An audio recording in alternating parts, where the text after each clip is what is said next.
आज के इस वीडियो में मैं एक ग्रंथ पर फिर से बात करने वाला हूं। इस ग्रंथ में आपको वो जानकारी मिलेगी जो इतिहासकारों ने भी आपको नहीं दी होगी। हमारे दिमाग में इस बात को जानने की हमेशा ललक रहती है कि गौतम बुद्ध से पहले भारत में किसकी पूजा की जाती थी। अगर आपके दिमाग में भी यह प्रश्न है तो ये वीडियो आपको पूरा देखना चाहिए, क्योंकि इस वीडियो के अंदर मैं आपको बहुत ही महत्वपूर्ण जानकारी देने वाला हूं। भारतीय इतिहास में गौतम बुद्ध के अलावा किसी अन्य बुद्ध का उल्लेख नहीं किया जाता है, क्योंकि भारतीय इतिहासकारों का मानना है कि गौतम बुद्ध से पहले कोई बुद्ध हुए ही नहीं हैं। जैन धर्म के अंतिम तीर्थंकर महावीर स्वामी के अलावा 23 तीर्थंकर और हुए थे। ये बात इतिहासकारों को अच्छे से पता है, लेकिन गौतम बुद्ध से पहले कितने बुद्ध हुए ये बात इतिहासकारों को पता नहीं है। अजीब विडंबना है इतिहासकारों की, जिनके ऐतिहासिक साक्ष्य भी उपलब्ध नहीं है। उनका इतिहास उन्हें पता है, लेकिन जिनके ऐतिहासिक साक्ष्य उपलब्ध हैं उनका इतिहास उन्हें पता नहीं है। सच बात तो ये है कि इतिहासकारों को सब कुछ पता है, परंतु वह आम जनता को बताना नहीं चाहते हैं। अगर आम जनता को पता चल गया तो कुछ लोगों का धंधा खराब हो जाएगा। बस धंधा खराब ना हो, इसीलिए लोगों को भारत का सच्चा इतिहास नहीं बताया जाता है। इस वीडियो को आप लोग पूरा देखो, क्योंकि इस वीडियो के अंदर मैं आपको गौतम बुद्ध से पहले कितने बुद्ध हुए उनका इतिहास ऐतिहासिक प्रमाणों के साथ बताने वाला हूं। तो आइए वीडियो की शुरुआत करते हैं।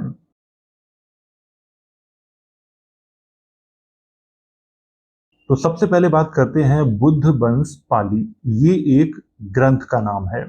बुद्ध वंश एक ऐसा ग्रंथ है जिसमें गौतम बुद्ध से पहले कितने बुद्ध हुए इसकी जानकारी मिलती है। बुद्ध वंश सुत्त पिटक के भाग खुद्दक निकाय का हिस्सा है। ये बात आपको ध्यान रखनी है कि सुत्त पिटक के भाग खुद्दक निकाय का हिस्सा है बुद्ध वंश ग्रंथ, जिसकी मैं इस वीडियो में चर्चा कर रहा हूं। बुद्ध वंश में 25 बुद्धों के इतिहास की चर्चा की गई है, जिनका विवरण नीचे दिया गया है। बुद्ध परंपरा में 28 बुद्धों का उल्लेख किया गया है। आपको यहाँ पे ध्यान देना है कि बुद्ध परंपरा में तो 28 बुद्धों का उल्लेख किया गया है, लेकिन बुद्ध वंश में केवल 25 बुद्धों के इतिहास की चर्चा की गई है। अगर आप बुद्ध वंश को पढ़ेंगे तो अंत में 3 बुद्धों का और उल्लेख किया गया है, तो उन तीनों को भी जोड़ के 28 बुद्ध हो जाते हैं। तो 28 बुद्धों का जो इतिहास है वो मैं इस वीडियो में आपको बताने वाला हूं। अब बुद्ध वंश ग्रंथ में बुद्धों के जो नाम मिलते हैं 25 बुद्धों के, उन पर थोड़ी सी बात कर लेते हैं। इसके बाद जो 28 बुद्ध हैं उन पर बात करेंगे। तो नंबर 1 दीपांकर बुद्ध। तो यहाँ पर जो बुद्ध लिखा हुआ है आपको ऐसा लगेगा कि ये गलत है, लेकिन वास्तविक रूप से यही सही है। ये बात आपको ध्यान रखनी है, गलत इसमें कुछ भी नहीं लिखा हुआ है, बहुत सोच समझ के नाम लिखे गए हैं। तो नंबर 1 दीपांकर बुद्ध, कौंडन्य बुद्ध, मंगल बुद्ध, सुमन बुद्ध, रेवत बुद्ध, शोभित बुद्ध, अनोमदस्सी बुद्ध, पदुम बुद्ध, नारद बुद्ध, पद्मोत्तर बुद्ध, सुमेध बुद्ध, सुजात बुद्ध, पियदस्सी बुद्ध, अथदस्सी बुद्ध, धम्मदस्सी बुद्ध, सिद्धत बुद्ध, तस्य बुद्ध, पुष्य बुद्ध, विपस्सी बुद्ध, सिखी बुद्ध, वेशभू बुद्ध, ककुसंध बुद्ध, कोणागमन बुद्ध, कश्यप बुद्ध, गौतम बुद्ध। तो इन 25 बुद्धों के नामों का उल्लेख कहां पे किया गया है? बुद्ध वंश ग्रंथ में किया गया है। अगर आप बुद्ध वंश ग्रंथ को पढ़ोगे तो अंत में 3 बुद्धों की और चर्चा की गई है। आइए उस पर भी बात कर लेते हैं। पाली भाषा में बुद्धों के नामों पर थोड़ी बात करते हैं। उससे पहले मैं आपको बता देता हूं कि पाली भाषा में ये अक्षर नहीं पाए जाते हैं, ये जितने लिखे हुए हैं, और ये अंत में आधा रा लिखा हुआ है, इसको ध्यान रखना। आधा रा पाली में नहीं यूज किया जाता है, इसको आपको विशेष तौर पे याद रखना है। इन अक्षरों को अच्छे से देख लो आप लोग। अब यहाँ पे नंबर 1 बात करते हैं तनहंकर। यहाँ पर 28 बुद्धों के नाम मैंने लिखे हैं पाली भाषा में। तनहंकर बुद्ध, मेधांकर बुद्ध और शरणांकर बुद्ध, दीपांकर बुद्ध। यहाँ पर आपको ध्यान रखना है कि ये शुरुआत के 3 बुद्धों का उल्लेख बुद्ध वंश ग्रंथ में किया तो गया है, लेकिन अंत में किया गया है। ये आपको ध्यान रखना है। और बुद्ध परंपरा में 28 बुद्धों के नामों का उल्लेख किया जाता है और वो 28 बुद्ध यही हैं। इनके एक एक करके मैं आपको नाम सुना देता हूँ। तनहंकर बुद्ध, मेधांकर बुद्ध, शरणांकर बुद्ध, दीपांकर बुद्ध, कौंडन्य बुद्ध, मंगल बुद्ध, सुमन बुद्ध, रेवत बुद्ध, शोभित बुद्ध, अनोमदस्सी बुद्ध, पदुम बुद्ध, नारद बुद्ध, पद्मोत्तर बुद्ध, सुमेध बुद्ध, सुजात बुद्ध, प्रियदस्सी बुद्ध, अथदस्सी बुद्ध, धम्मदस्सी बुद्ध, सिद्धत बुद्ध, तिस्य बुद्ध, पुष्य बुद्ध, विपस्सी बुद्ध, सिखी बुद्ध, देशभू बुद्ध, ककुसंद बुद्ध, कोणागमन बुद्ध, कश्यप बुद्ध, गौतम बुद्ध। अब बात करते हैं संस्कृत भाषा में बुद्धों के नामों पर, जो कि बहुत महत्वपूर्ण है। उससे पहले एक जानकारी और, ये जो अक्षर लिखे हुए हैं ये सारे अक्षर संस्कृत भाषा में पाए जाते हैं, लेकिन पाली में नहीं पाए जाते हैं। इसीलिए मैं बार बार ये कहता हूं कि पाली भाषा संस्कृत से बहुत पुरानी है, थोड़ी बहुत नहीं, बहुत पुरानी है। लेकिन कुछ लोगों को ये बात बिल्कुल समझ में ही नहीं आती है। मैं अपने कई वीडियो में आपको ये बता चुका हूं कि पाली प्राकृत भाषा को ही संस्कारित करके संस्कृत भाषा का निर्माण किया गया है। ये बात आप लोग भी अच्छे से समझ लो। पहले तो आपको उस शब्द का अर्थ समझना चाहिए कि भाई संस्कृत का अर्थ क्या होता है। संस्कारित की गई भाषा को ही संस्कृत कहते हैं। अब कौन सी भाषा थी जिसको संस्कारित करके संस्कृत बनाई गई थी? आपको इतनी सी बात समझ में नहीं आती है और आप धर्म पर ज्ञान देने लगते हो, इतिहास पर ज्ञान देने लगते हो। पहले खुद रिसर्च करो, जब रिसर्च में पाओ इसके बाद ज्ञान दो। और ये बात मैं सुन के नहीं बता रहा हूं, मैंने बहुत सारे राजाओं के स्वयं शिलालेख पढ़े हैं, आप खुद पढ़ सकते हो। गुप्त काल में जो संस्कृत चलती थी और आज जो संस्कृत है उसमें जमीन आसमान का फर्क है।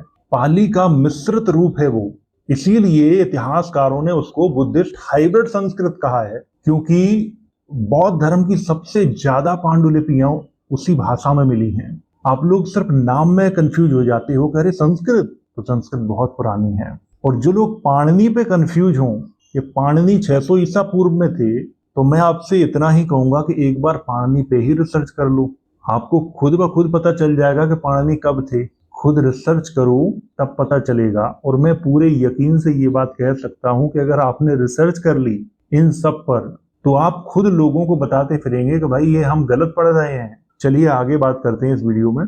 तो ये है संस्कृत भाषा में 28 बुद्धों के नाम। त्रिशंकर, यहाँ पर याद रखना है आपको, तनहंकर की त्रिशंकर हो गई है। मेधांकर, शरणंकर, दीपांकर, कौंडिन्य, मंगल बुद्ध, सुमन बुद्ध, रेवत बुद्ध, शोभित बुद्ध, अनोमदर्शी, यहाँ पर याद रखना है अनोमदस्सी है, पाली में दस्सी कहा जाता है और उसी को संस्कृत में दर्शी कहा जाता है। और यहाँ पर पदम बुद्ध, नारद बुद्ध, पद्मोत्तर बुद्ध, सुमेध बुद्ध, सुजात बुद्ध, प्रियदर्शी बुद्ध। यहाँ पर आपको बता दूं कि ऊपर क्या लिखा है, प्रियदर्शी बुद्ध। तो यहाँ पर आधा रा लगा हुआ है। आधा रा बहुत महत्व रखता है संस्कृत में, लेकिन आधे रा का प्रयोग पाली में होता ही नहीं है। मैं मूल पाली की बात कर रहा हूँ।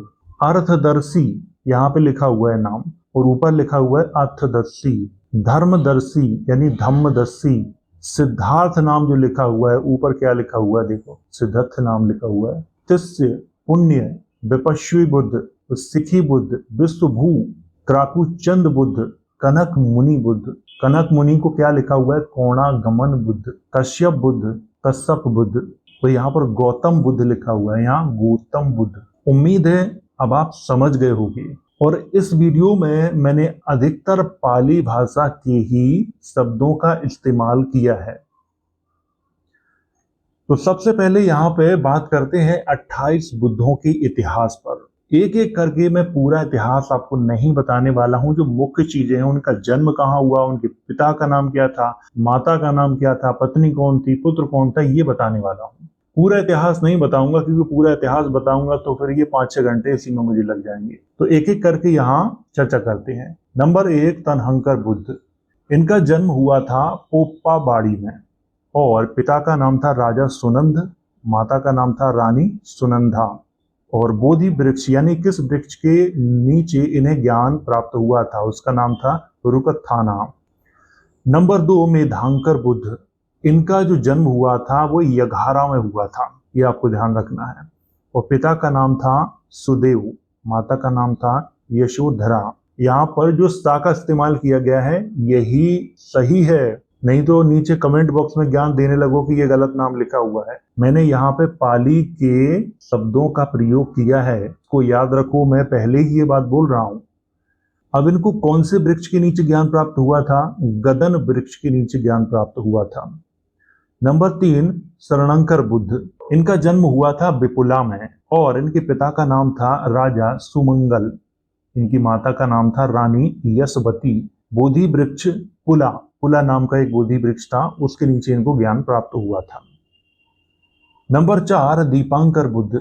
इनका जन्म हुआ था रम्मबती नगर में हुआ था और पिता का नाम था सुदेवो, माता का नाम था सुमेधा, पत्नी का नाम था पद्मा और पुत्र का नाम था स्वागत। तो स्वागत जो शब्द है वो आज तक भारत में प्रयोग किया जाता है। और दीपांकर बुद्ध को जो ज्ञान प्राप्त हुआ था वो पीपल के वृक्ष के नीचे हुआ था, ये आपको ध्यान रखना है। और प्रतीक चिन्ह हंस, क्रोंच, मोर इनके हैं। नंबर 5, कौंडन्य बुद्ध। इनका जन्म हुआ था रमवती नगर में, जहां पे दीपांकर बुद्ध का हुआ था वहीं पे कौंडन्य बुद्ध का हुआ था। पिता का नाम था सुनंद और माता का नाम था सुजाता, पत्नी का नाम था रुचि, पुत्र का नाम था विजित सेन। आपके दिमाग में कहीं ये प्रश्न तो नहीं आ रहा है कि बुद्धों की पत्नियां होती थी, बच्चे होते थे? मैं आपको बताऊं कि यहाँ पर इनका उल्लेख क्यों किया जा रहा है। ये सारे के सारे राजा थे या राजा के पुत्र थे। 15-16 साल में शादी हो जाती थी, 30-35 साल में ये संन्यास को धारण करते थे। कोई 50 साल में करता था, कोई 40 साल में करता था, लेकिन संन्यास अंत में धारण करता था। लेकिन उससे पहले विवाह हो चुका होता था, इसलिए इनकी पत्नियों की यहाँ पे चर्चा की गई है। नंबर 6, मंगल बुद्ध। इनका जन्म हुआ था उत्तर नगर में। पिता का नाम था राजा उत्तरू, माता का नाम था रानी उत्तरा, पत्नी का नाम था यशवती, पुत्र का नाम था सीवल। और इनको जो ज्ञान प्राप्त हुआ था वो किस वृक्ष के नीचे हुआ था? नाग वृक्ष के नीचे हुआ था। नंबर 7, सुमन बुद्ध। इनका जन्म हुआ था मेखल नगर में और पिता का नाम था सुदत्त, माता का नाम था श्रीमा, पत्नी का नाम था अवतंसिका और पुत्र का नाम था अनुपम। और इनको ज्ञान प्राप्त हुआ था नाग वृक्ष के नीचे, यानी इनको भी नाग वृक्ष के नीचे ही ज्ञान प्राप्त हुआ था। नंबर 8, रेवत बुद्ध। इनका जन्म हुआ था सुधान्यवती नगर में हुआ था। पिता का नाम था राजा विपुलो, माता का नाम था विपुला, पत्नी का नाम था सुदर्शना, पुत्र का नाम था वरुण और इनका स्तूप बनवाया गया था महापुर में। नंबर 9, शोभित बुद्ध। इनका जन्म हुआ था सुधम्म नगर में। पिता का नाम था राजा सुधम्मु, माता का नाम था रानी सुधम्मा, पत्नी का नाम था मणिला और पुत्र का नाम था सीहू। और सीहू को अगर हम हिंदी में लिखेंगे तो क्या लिखेंगे? सिंह लिखेंगे। और किस वृक्ष के नीचे इन्हें ज्ञान प्राप्त हुआ था? तो नाग वृक्ष के नीचे इन्हें भी ज्ञान प्राप्त हुआ था। नंबर 10, अनोमदस्सी बुद्ध। इनका जन्म हुआ था चंद्रवती नगर में। पिता का नाम था राजा यशवा और माता का नाम था यशोधरा और पत्नी का नाम था श्रीमा, पुत्र का नाम था उपवन। और ज्ञान प्राप्त किस वृक्ष के नीचे हुआ था? अर्जुन वृक्ष के नीचे हुआ था, ये आपको ध्यान रखना है। कुछ लोग ये बात कहते हैं कि बुद्ध को पेड़ के नीचे कौन सा ज्ञान प्राप्त हुआ था। यहाँ पे मुझे एक कहावत याद आ रही है कि बंदर क्या जाने अदरक का स्वाद। ये बात किसी सिद्ध पुरुष से पूछना, जो तपस्वी हो उससे पूछना कि पेड़ के नीचे बैठने से क्या होता है। पेड़ हमें बहुत कुछ देते हैं लेकिन हमें ये बात मालूम नहीं है। मान लो सारी दुनिया से हम सारे पेड़ों को काट डालें, क्या होगा? तुम रह पाओगे? नहीं रह पाओगे। और फिर भी ये पूछते हो कि पेड़ के नीचे बैठने से कौन सा ज्ञान प्राप्त हुआ था। नंबर 11, पद्म बुद्ध। इनका जन्म हुआ था चंपक नगर में। पिता का नाम था असमो, माता का नाम था अस्मा और पत्नी का नाम था उत्तरा, पुत्र का नाम था रम। नंबर 12, नारद बुद्ध। यहाँ पर आपको नारद मुनि की याद तो नहीं आ गई? ऐसा बिल्कुल मत सोचना, ये अलग है वो अलग है। तो नारद बुद्ध का जो जन्म हुआ था वो धन्यवती नगर में हुआ था। पिता का नाम था राजा सुदेवु, माता का नाम था अनुमा, पत्नी का नाम था विजित सेना पुत्र का नाम था नंद और इनके शिष्य का नाम था वशिष्ठ और इनका स्तूप बनवाया गया था, वो बनवाया गया था सुदर्शन नगर में बनवाया गया था। नंबर 13 पद्मोत्तर बुद्ध। इनका जन्म हुआ था हंसवती नगर में। पिता का नाम था राजा आनंद, माता का नाम था सुजाता, पत्नी का नाम था वसुदत्ता, शिष्य का नाम था देवल और सुजात। नंबर 14 सुमेध बुद्ध। इनका जन्म हुआ था सुदर्शन नगर में हुआ था। पिता का नाम था सुदत्तु, माता का नाम था सुदत्ता और पत्नी का नाम था सुमन, पुत्र का नाम था पुनवसु। नंबर 15 सुजात बुद्ध। इनका जन्म हुआ था सुमंगलन नगर में हुआ था। पिता का नाम था उदत, माता का नाम था पभावती, पत्नी का नाम था श्री नंदा और पुत्र का नाम था उपसेन। नंबर 16 प्रियदर्शी बुद्ध। इनका जन्म हुआ था सुधन्य नगर में। पिता का नाम था राजा सुदत्तु, माता का नाम था रानी चंदा, पत्नी का नाम था विमला और शिष्य का नाम था पालित और सबदस्सी। नंबर 17 अथदस्सी बुद्ध। इनका जन्म हुआ था शोभन नगर में। पिता का नाम था राजा सागर, माता का नाम था सुदस्सिना, पत्नी का नाम था विशाखा, पुत्र का नाम था शैल। नंबर 18 धम्मदस्सी बुद्ध। इनका जन्म हुआ था शरण नगर में। पिता का नाम था राजा शरण, माता का नाम था सुनंदा, पत्नी का नाम था रुचि कोली, पुत्र का नाम था पुण्यवधैन। नंबर 19 सिद्धार्थ बुद्ध। इनका जन्म हुआ था बेभार नगर में। पिता का नाम था राजा उदयन, माता का नाम था सपुस्सा, पत्नी का नाम था सोमनस्सा, पुत्र का नाम था अनुपम। यहाँ टाइपिंग में थोड़ी सी मिस्टेक हो गई है, ये बात आपको मैं पहले ही बता रहा हूँ। नंबर 20 तिस्य बुद्ध। इनका जन्म हुआ था खेमक नगर में।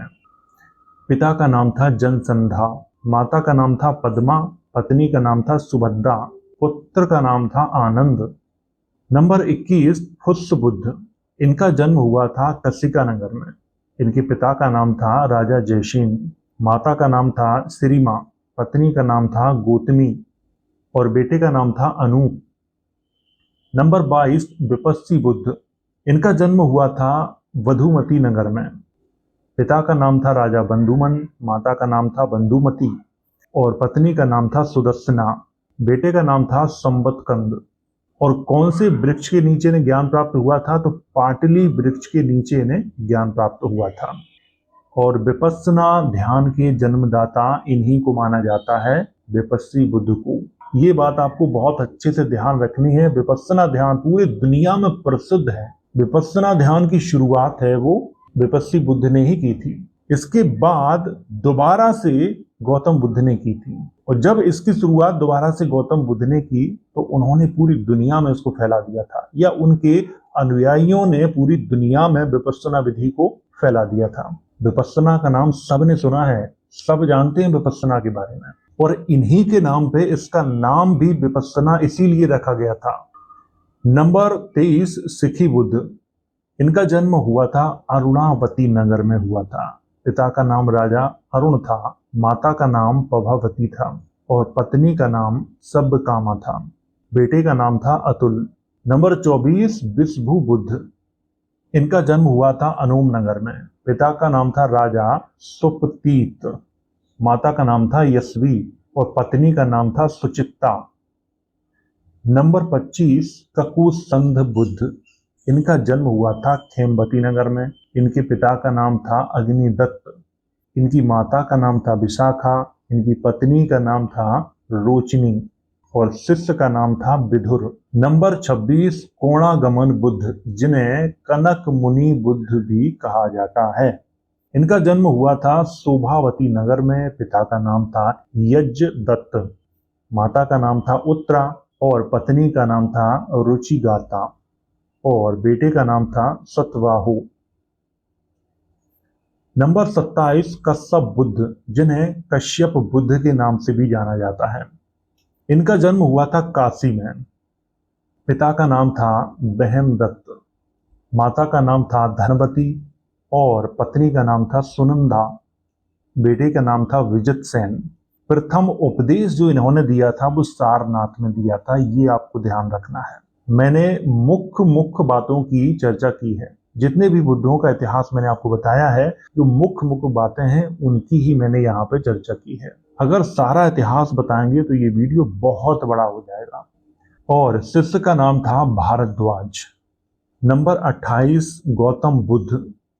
इनका जन्म हुआ था कपिलवस्तु में। पिता का नाम था राजा शुद्धोधन। आपको ये चीज याद रखनी है, जो नाम यहाँ पे लिखा हुआ है यही वास्तविक है। हम जो पढ़ते हैं वो अलग नाम है, इसीलिए तो हमारे अंदर एक कंफ्यूजन पैदा हो जाता है कि उस समय संस्कृति। आप पहले सही नामों का पता करिए। आपको सही नाम पता नहीं है।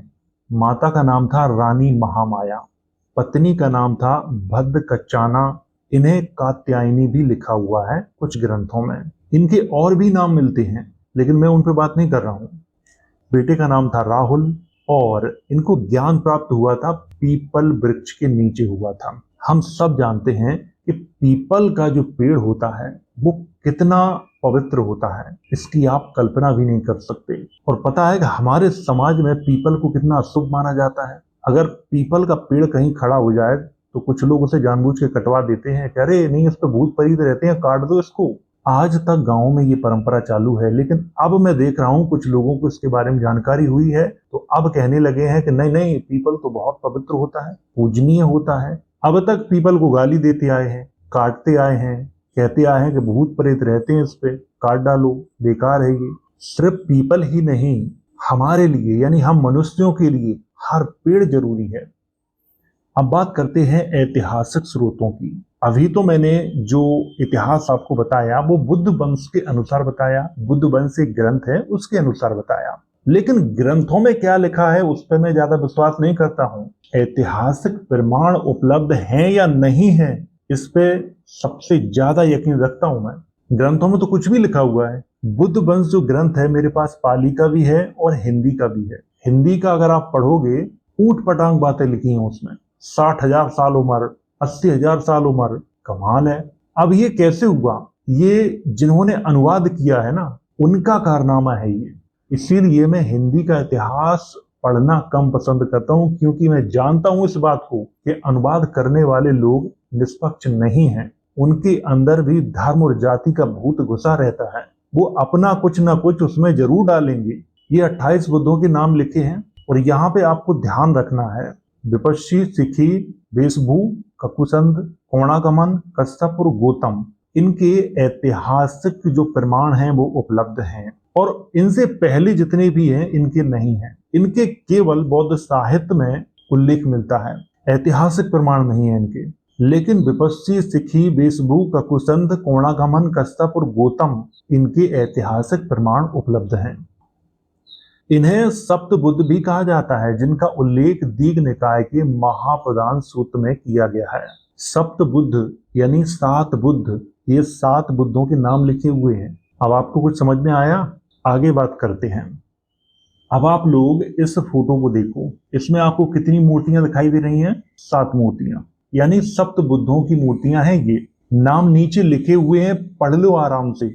अब आपको एक बात और ध्यान रखनी है कि कुछ व्हाट्सएप यूनिवर्सिटी के स्टूडेंट हैं, अब वो लोग कमेंट करेंगे और कहेंगे कि ये सारी मूर्तियां जैन तीर्थंकरों की हैं। तो उनके लिए मैं केवल इतना ही कहूंगा कि डियर स्टूडेंट, थोड़ी सी रिसर्च करके आओ, इसके बाद अपना ज्ञान दो। पूर्व बुद्धों का उल्लेख अजंता की गुफाओं, भरहूत स्तूप, सांची स्तूप, सम्राट अशोक के अभिलेखों में, फाहियान के यात्रा विवरण में, हुएनसोंग के यात्रा विवरण में आपको मिल जाएगा। इतने सारे ऐतिहासिक प्रमाण उपलब्ध हैं। फाहियान के यात्रा विवरण का एक छोटा सा अंश आपके सामने मैं प्रस्तुत कर रहा हूं। पेज नंबर है 116। लिखा है नगर के पश्चिम 50 ली पर ट्वी नामक एक गांव पड़ता है। यह काश्यप बुद्ध का जन्म स्थान माना जाता है। पिता पुत्र के दर्शन के स्थान पर स्तूप बने हुए हैं। काश्यप बुद्ध की शरीर धातुओं पर एक विशाल धम्म स्तूप बना हुआ है। श्रावस्ती नगर के दक्षिण पश्चिम दिशा में 12 योजन पर नापीकिया नामक गांव पड़ा। यहाँ ककुसंद बुद्ध के जन्म स्थान पर, पिता पुत्र के दर्शन के स्थान पर और परिनिर्वाण स्थान पर धम्म स्तूप बने हुए हैं। यहाँ से उत्तर दिशा में 1 योजन से कम पर एक और गांव पड़ा। यह कनक मुनि का जन्म स्थान है। पिता पुत्र के दर्शन के स्थान पर एक और परिनिर्वाण स्थान पर स्तूप बने हैं। ये फाहियान ने अपने यात्रा विवरण में लिखा हुआ है। बहुत सारे ऐतिहासिक साक्ष्य इनके आपको मिल जाएंगे। तो अब आपको 28 बुद्धों का इतिहास पता चला। गौतम बुद्ध से पहले भारत में इनकी ही पूजा होती थी। जैन तीर्थंकरों की पूजा होती थी। श्रमण परंपरा चलती थी और श्रमण परंपरा में अनेक गुरु होते थे। लोग उन्हीं गुरुओं को अपना आदर्श मानते थे। अब तो आपको समझ में आ गया होगा कि गौतम बुद्ध से पहले और भी बुद्ध हुए हैं। पूरी श्रमण परंपरा में अनेक गुरु हुए हैं। लोग उन्हीं गुरुओं को अपना आदर्श मानते थे, उनकी पूजा करते थे, उन्हीं के बताए रास्ते पर चलते थे। और श्रमण परंपरा में जितने भी गुरु हुए हैं, सबके अपने अपने अलग अलग विचार होते थे। और उन सभी गुरुओं में जिन्हें बुद्धत्व की प्राप्ति हुई, सबसे सर्वश्रेष्ठ गुरु उन्हें ही माना जाता था। तो अगर आपका और भी कोई प्रश्न है इससे संबंधित, तो आप कमेंट करके मुझसे पूछ सकते हो। और पिछले वीडियो में एक लोगों ने कमेंट किया था कि गंधर्व क्या होते हैं, यक्ष क्या होते हैं, ये बताओ। तो उनका मैं अभी यहीं पे जवाब दे देता हूँ। गंधर्व उनको कहा जाता था जो देवताओं के सहायक होते थे और स्वर्ग में नाचने बजाने का काम करते थे, उन्हीं को गंधर्व कहा जाता था। यक्ष किनको कहा जाता था? यक्ष कहा जाता था उनको जो कुबेरों के रक्षक होते थे, यानी रक्षा करने वाले देवों का समूह है, उनको यक्ष कहा जाता था। तो इस वीडियो में बस इतना ही। अगर आपको वीडियो पसंद आया हो तो इसे लाइक करें, शेयर करें। वीडियो देखने के लिए धन्यवाद।